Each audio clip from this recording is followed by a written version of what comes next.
To a casual observer, the situation in Pokrovsk looks pretty bad for Ukraine. But is there more to the story, and might this all be part of a Ukrainian plan? I'm Paul, U.S. Army combat veteran. Let's talk about it. Okay, this is a really interesting story here. And this is because the headline sounds pretty bad, right? In February, there were 31 Abrams tanks between the Russians and the town of Pokrovsk. Today, maybe half are left. And Russian troops, of course, have been making steady advances towards Pokrovsk for some time, for at least the better part of the year. And the situation for the Ukrainian armed forces has been strange. They've been on the back foot essentially the entire time. They have had provided only minimal reinforcements to the area. And it's not really clear what exactly the plan is, if there even is a plan to hold Pokrovsk. Ukrainian troops in the Pokrovsk direction were forced to retreat multiple times, right? This is, of course, an understatement and summarizing the last several months. They lack sufficient forces and resources to mount an organized defense, according to one Ukrainian analysis group. And this is despite the fact that the terrain was pretty favorable, right? After the fall of Avdiivka, in order to get the Pokrovsk, Ukrainians had to maintain several layers of trenches through villages and cities. And as they point out, it's not that the Ukrainians lost every battle for every section of trench, but when trenches would fall, it would create vulnerabilities on the flanks for those other troops who were holding their positions. That meant that Ukrainian troops in the adjacent sections had to fall back or risk being surrounded or cut off, right? Now, here's where things get interesting. The major issue, according to the open source intelligence agency, is that there's a shortage of manpower and experienced units to provide organized defense and defend those positions. Right? It says no matter how well constructed and numerous the defenses are, if they're only staffed at what they assess as 10 to 20% of the required capacity, it's unsurprising that Russian forces can overrun them so quickly. Now, here's where things get even more puzzling. We're going to talk about the strangest part here in a second, but first I wanted to say that it's Labor Day weekend, guys, and if you feel like you need some extra energy to take care of what you need to, right, don't kid yourself. Vacations can be exhausting too. I got young kids, so I know the story. But you're going to want some Strike Gum. Strike Gum is the superior energy drink alternative. Zero sugar, but all the caffeine of an energy drink, right? As much caffeine as a Red Bull or an Amp Energy. Plus, we had a Labor Day sale. Free shipping with promo code LaborDay24 from today until September 6th. Free shipping on orders over $50 if you're domestic, and 20% off international orders. So if you've been thinking about it, now is the time to restock your Strike Gum and get ready to focus here in the last couple months of the year. Of course, you want to get 2 packs of the 5 packs, total of 10 packs of gum for $50. That gives you the free shipping.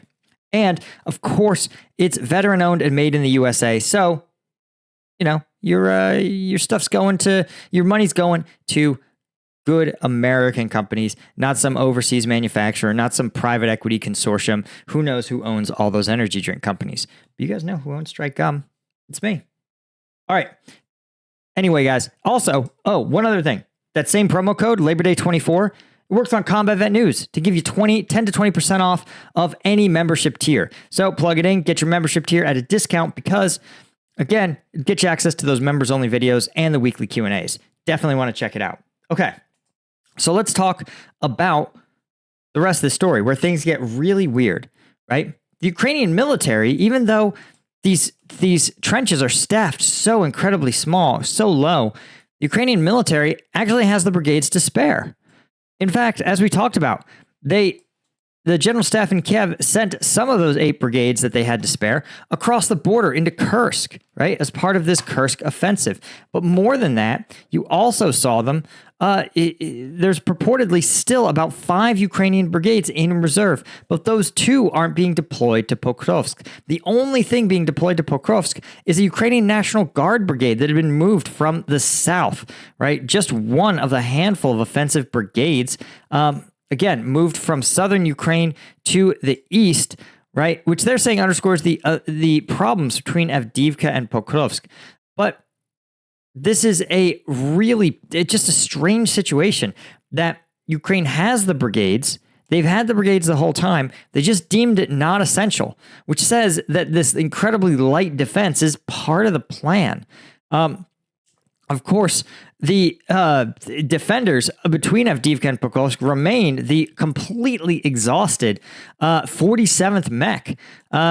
This is a 2,000-person brigade that, again, has had about 50% attrition in its Abrams. It's the brigade with all of the best Western weapons, the best Western training, but there's only so much you can expect from a brigade that still has human beings. They get tired, they get exhausted, they run out of steam.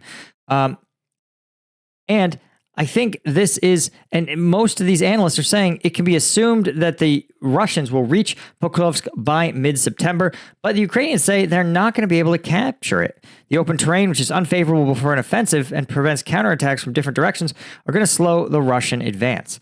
So this is sort of the weird story here. And when we look at the map, you can see what we're talking about. I'm going to back us up here a couple of days so you guys can see exactly what's up. We're going to take it back to the beginning of August, and I'll show you guys what I'm talking about here.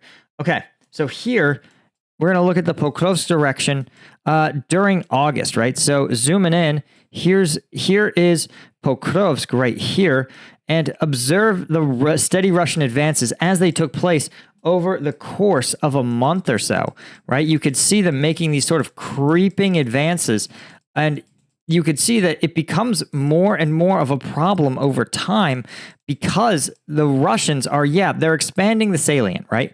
And this is kind of its own problem in a way, because the more total frontline area, the harder it is to defend. But that's true for both sides, right? The thinner you have to stretch Ukrainian forces. And you could see that Russians inside this salient may actually have a tough time of things, right? They would have Ukrainians presumably to their north, to their west, and to their south. But again, this is a larger area that the Ukrainian forces have to hold. So it's hard to tell if the Russian advances are escalating, but it seems like they very well could be over the course of this month. But the real question is why? Why is the Ukrainian high command willing to simply allow this to happen and allow the Russians to creep towards Pokrovsk? Is this about drawing them in and then cutting them off in some kind of pincer motion? Is this about turning Pokrovsk into a Bakhmut where their forces are going to run in in a highly vulnerable state on an extended supply line and then get torn apart as they try to take the city? The thing is, Pokrovsk is not the size of Bakhmut. It's big, but it's not Bakhmut big. And that itself could be its own problem. As we talked about, a lot of valuable Ukrainian forces were attrited during the fight for Bakhmut that they ended up ultimately losing.